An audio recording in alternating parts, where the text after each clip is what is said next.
again.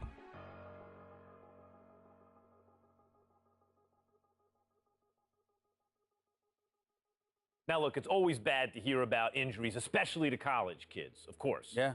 But Stephen A. Smith, this one is particularly disheartening because we are 2 weeks into the season, and one of the top NBA prospects in the country goes down potentially with a season-ending injury, a knee injury. That's a killer.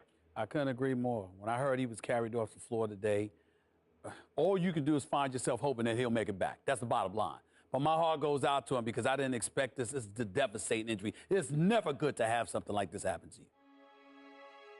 The team doctor broke the news. Torn ACL, sprained MCL, and a torn meniscus. Surgery was scheduled, but your game will likely never be the same. At the 2016 NBA draft, your name is still mentioned. Not as a prospect, but as a cautionary tale.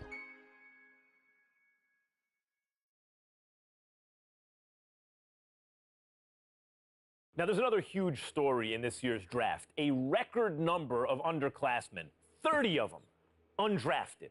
And I hope, anyway, that this is a lesson, this serves as an example to college players. I'm not talking about the ones who are genuinely one-and-dones, the guys you know are going to be lottery picks. I mean the rest of them.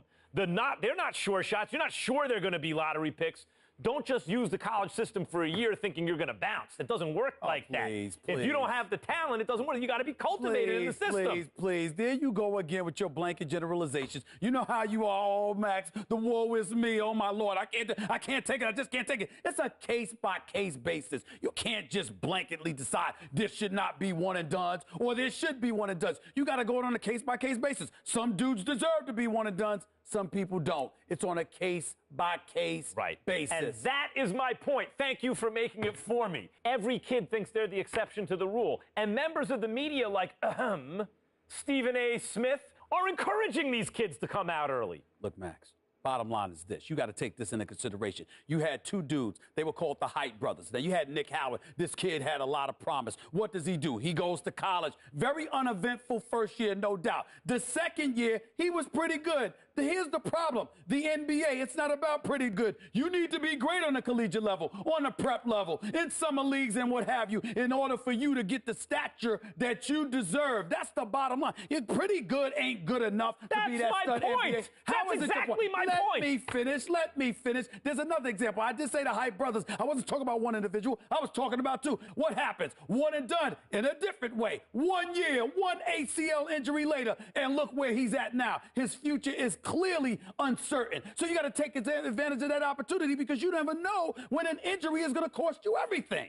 Stephen A., listen to yourself. Let's listen to yourself for a second. You give one argument for why a kid should come out early, a one-and-done situation. I can give you 30 arguments this morning alone why they should stay in school. And now you have to wonder what a kid like Nick Howard, who has given up his college eligibility, does next. What does he do next? First of all, don't sweat the technique. The argument, or one argument, as long as it's strong enough, that's all that matters. That's number one. Number two, the Hype brothers was something special. What they really, really need to do. I'm going to tell you what they need to do, Max. They need to get back to playing together. My sources are telling me the ACL injury has been completely healed. So go on a pro-am circuit. Go in summer leagues. Do what you got to do to get back on the court together to remind everybody of what you once were. Because once you pull that off, the sky's the limit. That's what they need to do. Get back to playing ball together, because when people see what you can do as one, the other arguments don't really matter. Like I said, don't sweat the technique.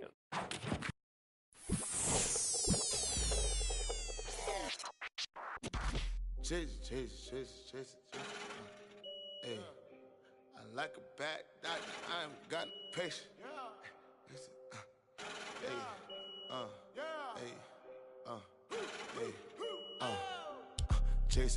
Chasing all this paper, chasing. I'm like a bad doctor, I ain't got no patience. I'm gonna work for months, I won't take vacation. Chasing.